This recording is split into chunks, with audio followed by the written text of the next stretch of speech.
Today we turn our attention to the first chapter of Joel, where he speaks about a locust plague and the devastation it causes. And on the heels of drought and starvation, the day of the Lord will come as destruction from the Almighty. When Israel experiences the locust plague, she is to discern that the day of the Lord is near. Joel exhorts his people to consecrate a fast, proclaim a solemn assembly, gather the elders and all the inhabitants of the land. During that time, those who heed the call and come to the National Assembly will survive the coming fire. Heeding the call to come to Jerusalem is very important, but as we will see, that choice turns out to be a life and death decision.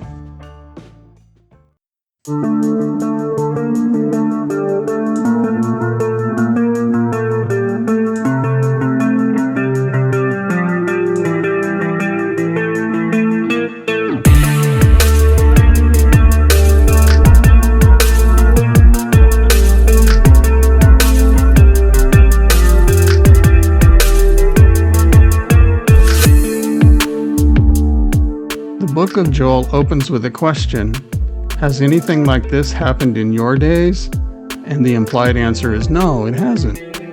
Joel then exhorts his readers to pay close attention to his prophecy and make sure to pass the account down through the coming generations. The word of the Lord that came to Joel, the son of Pethuel. Hear this, O elders, and listen, all inhabitants of the land. Has anything like this happened in your days, or in your fathers' days? Tell your sons about it, and let your sons tell their sons, and their sons the next generation. Joel is about to predict a chain of events that will take place far off into his future. And so, although Joel is speaking to his own generation, he realizes his predictions won't become relevant for many years, becoming very important and significant in the course of time. And when the time comes, Joel's exhortations will be vital instructions for the survival of his people. As I argued in other videos, the day of the Lord is a chain of events increasing in intensity and building to a climax, which is the second coming of Jesus Christ. The first series of events consist of a locust plague.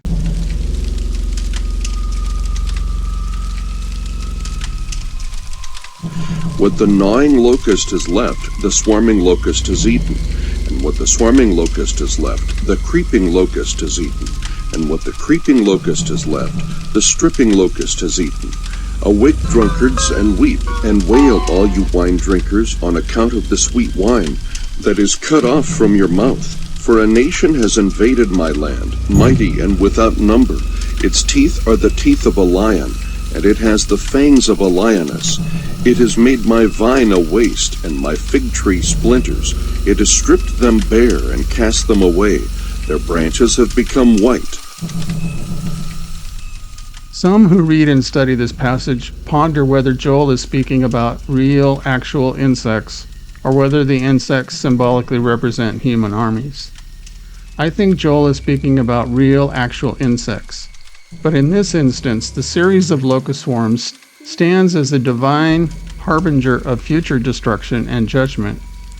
As each new swarm appears, the divine origin of the swarms become increasingly conspicuous. Those among Joel's people who heed his exhortations will eventually recognize the warning and take action. Joel mentions 4 different species, indicating that Israel will be challenged by a locust swarm 3 years running, until the locusts have eaten every last bit of food and drink. In the 4th year, a new swarm threatens to appear again when the priests finally decide to take action. They hesitate just as anyone would. After all, a locust swarm in 1 year is clearly a natural disaster. A locust swarm in 2 years running will certainly raise the question, but a locust swarm 3 years running? I think that will be hard to explain. At that time, what first appears to be a natural agricultural disaster turns out to be a disaster of biblical proportions, pun intended. Given the magnitude of the devastation, those who fear the Lord will turn to the priest looking for divine aid, but alas, the priests have no sacrifice to offer. The priest can do nothing but spend the night in sackcloth because the grain offering and the drink offering have been withheld from the house of God. Wail like a virgin girded with sackcloth for the bridegroom of her youth. The grain offering and the drink offering are cut off from the house of the Lord. The priests mourn, the ministers of the Lord. The field is ruined. The land mourns, for the grain is ruined. The new wine dries up. Fresh oil fails. Be ashamed, O farmers, wail, O vine dressers, for the wheat and the barley, because the harvest of the field is destroyed. The vine dries up, and the fig tree fails, the pomegranate, the palm also, and the apple tree. All the trees of the field dry up. Indeed, rejoicing dries up from the sons of men. Gird yourselves with sackcloth, and lament, O priests. Wail, O ministers of the altar. Come, spend the night in sackcloth, O ministers of my God, for the grain offering and the drink offering are withheld from the house of your God.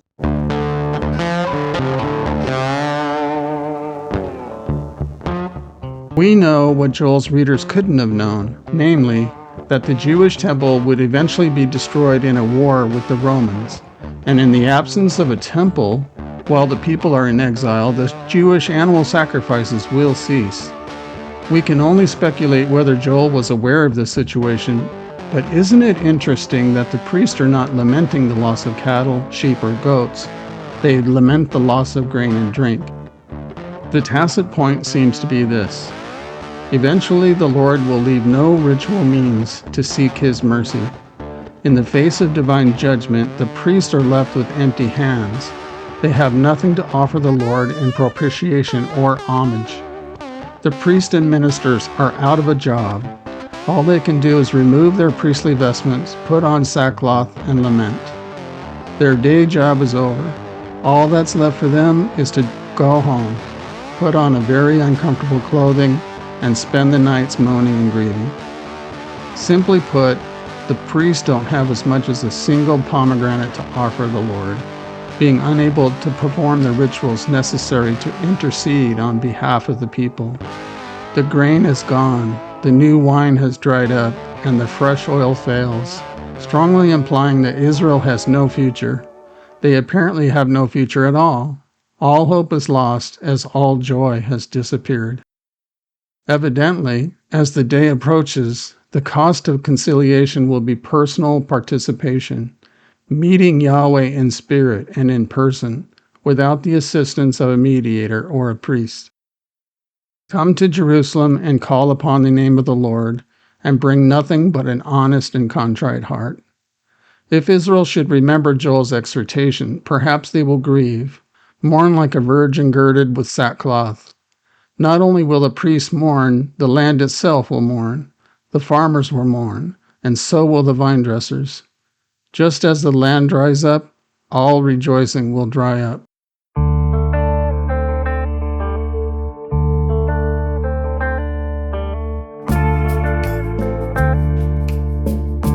God has removed the last vestments of religiosity.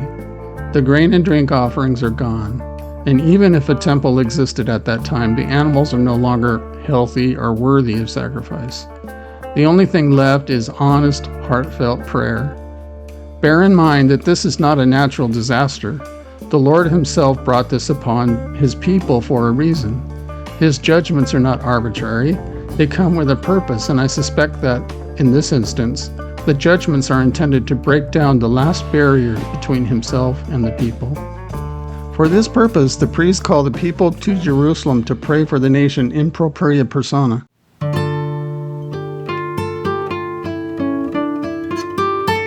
Consecrate a fast, proclaim a solemn assembly, gather the elders, and all the inhabitants of the land to the house of the Lord your God, and cry out to the Lord, Alas for the day of the Lord is near, and it will come as destruction from the Almighty. Has not food been cut off before our eyes, gladness and joy from the house of our God? The seeds shrivel under their clods, the storehouses are desolate, the barns are torn down, for the grain is dried up. How the beasts groan! The herds of cattle wander aimlessly because there is no pasture for them. Even the flocks of sheep suffer. Joel exhorts his people to take action. The priests who spend the night in sackcloth shall consecrate a national day of fasting and prayer, and they are to proclaim a solemn assembly. Not only the elders, but all the people of the land are called to meet in Jerusalem in order to cry out to the Lord. The priests are to make a very strong appeal that all should come to the city because the day of the Lord is near, and it will come as destruction from the Almighty. It is critical that people leave home and come to Jerusalem, and they need to make haste, because the very next thing to happen is fire and burning, when God will destroy everything, including those people who stay behind, as Malachi says. Only those who heed the call to make the trip to Jerusalem will avoid being killed by fire. In the New Testament, Jesus exhorts his people to remember Lot's wife.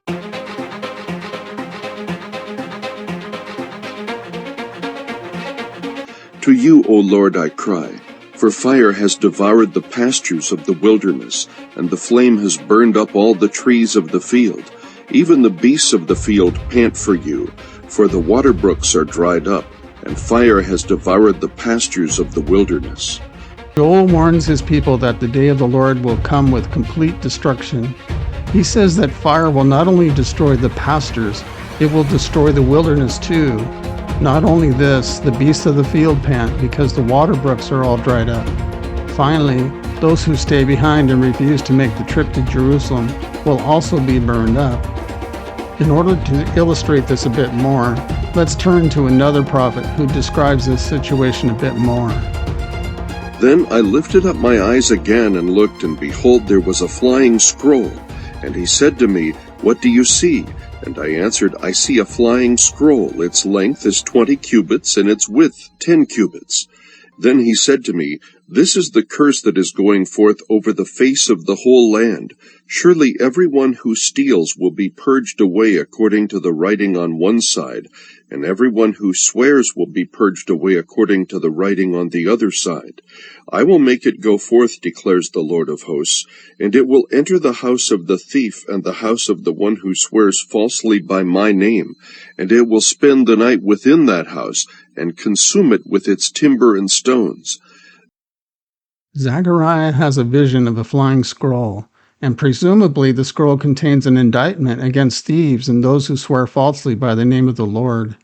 As I speculated in the Malachi video, the arrogant evildoers swear falsely by the name of the Lord, supposing that the commandments don't apply to them. Due to an exaggerated sense of self-importance, these arrogant evildoers don't fear God, they don't love God, and they don't even think He exists. And even if God does exist, He isn't relevant in practical terms.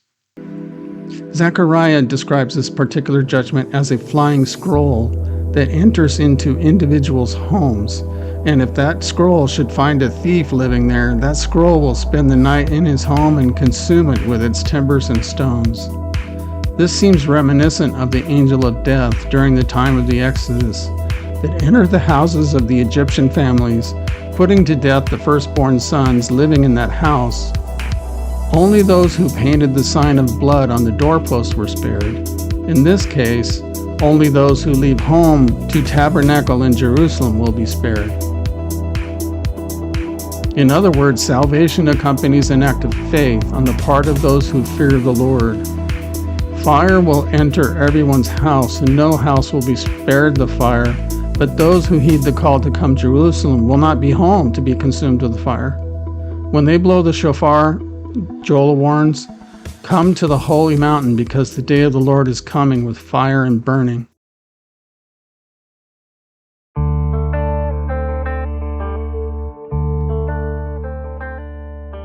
In this video, we have seen Joel's introduction to the day of the Lord, which causes drought and starvation in the land of Israel. The locust plague will be unlike anything that anyone in Israel has experienced before. This plague will last 3 to 4 years, involving 4 different species of insects. What at first appears to be a natural disaster turns out to be a supernatural prelude to the coming day of the Lord. The Lord removes the grain and drink offering, leaving nothing else by which to make an appeal, but honest, heartfelt prayer. And finally, all the people are to gather in solemn, consecrated assembly to petition the Lord for mercy. In our next video, we will continue in Joel and look at the second chapter, which shares a common theme with the prophet Malachi: fire and burning. My hope is that all those living in Israel will make the trip to Jerusalem when the time comes and call upon the name of the Lord there.